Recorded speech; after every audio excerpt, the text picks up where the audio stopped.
Motorcycle দুর্ঘটনায় আহত হয়ে ভর্তি হয়েছে 478 জন। সড়ক দুর্ঘটনায় আহত রোগীদের 15% হাসপাতালে বা বাসায় চিকিৎসারত অবস্থায় মারা যায়। প্রতিবেদন অনুযায়ী দুর্ঘটনার শীর্ষে রয়েছে মোটরসাইকেল। পর্যবেক্ষণে দেখা গেছে 132টি মোটরসাইকেল দুর্ঘটনায় 130 জন নিহত হয়েছে। 51.13% পথচারীকে গাড়ি চাপা দেওয়ার ঘটনা।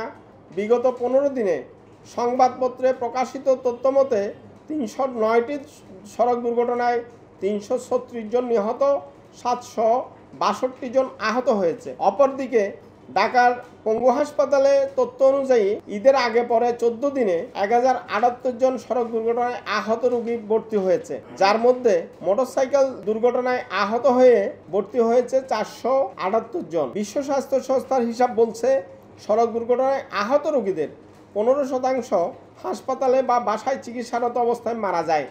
বিগত 2023 সালের ঈদুল আজহায় যাতায়াতের সাথে তুলনা করলে এবারের ঈদে সড়ক দুর্ঘটনা 11.55%, প্রাণহানি 53.17%, আহত 238.23% বেড়েছে। প্রতিবেদন অনুযায়ী দুর্ঘটনার শীর্ষে রয়েছে মোটরসাইকেল। পর্যবেক্ষণে দেখা গেছে 132টি মোটরসাইকেল দুর্ঘটনায় 130 জন নিহত হয়েছে এবং 599 জন আহত হয়েছে, যা মোট দুর্ঘটনার 42.71%, মোট নিহতের 28.38% এবং মোট আহতের 32.55%। বাংলাদেশ যাত্রী কল্যাণ সমিতির সড়ক দুর্ঘটনা মনিটরিং সেলের সদস্যরা তথ্য বিশ্লেষণ করে এই প্রতিবেদন তৈরি করেছে। সংঘটিত দুর্ঘটনার 25.24% মুখোমুখি সংঘর্ষের ঘটনা, 51.13% পথচারীকে গাড়ি চাপা দেওয়ার ঘটনা, 21.31% নিয়ন্ত্রণ হারিয়ে খাদে পড়ার ঘটনা, 0.32% ট্রেন যানবাহন সংঘর্ষের ঘটনা এবং চাকায় ওড়না পেঁচিয়ে 0.64% এবং 1.61% অন্যান্য অজ্ঞাত কারণে দুর্ঘটনা সংঘটিত হয়েছে। দুর্ঘটনার ধরন বিশ্লেষণে দেখা গেছে মোট সংঘটিত দুর্ঘটনার 40.12% জাতীয় মহাসড়কে, 22.97% আঞ্চলিক মহাসড়কে, 31.31% ফিডার রোডে সংঘটিত হয়। ঈদের 3 দিন আগে জাতীয় মহাসড়কে ট্রাক কাভার্ড ভ্যান চলাচলের একটা নিষেধাজ্ঞা ছিল, কিন্তু আমরা দেখেছি কোনো জাতীয় মহাসড়কে এই নিষেধাজ্ঞা অমান্য করা হয়েছে।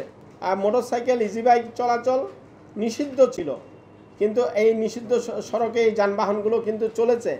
অতিরিক্ত গতি, মহাসড়কের নির্মাণ ত্রুটি, যানবাহন ত্রুটি, ট্রাফিক আইন অমান্য করার প্রবণতা, উল্টো পড়তে যানবাহন চালানো, সড়কে চাঁদাবাজি, পণ্যবাহী যানে যাত্রী বহন, অদক্ষ চালক, ফিটনেসবিহীন যানবাহন, অতিরিক্ত যাত্রী বহন, 6 দ্রুতগতির বাসের সাথে পাল্লা দিয়ে ধীরগতির পশুবাহী ট্রাক চলাচল, সড়কে পাশে পশুর হাট, মোটরসাইকেল, অটোরিকশা, ইজি বাইকের মতো ছোট ছোট যানবাহন আমদানি নিবন্ধন বন্ধ করা।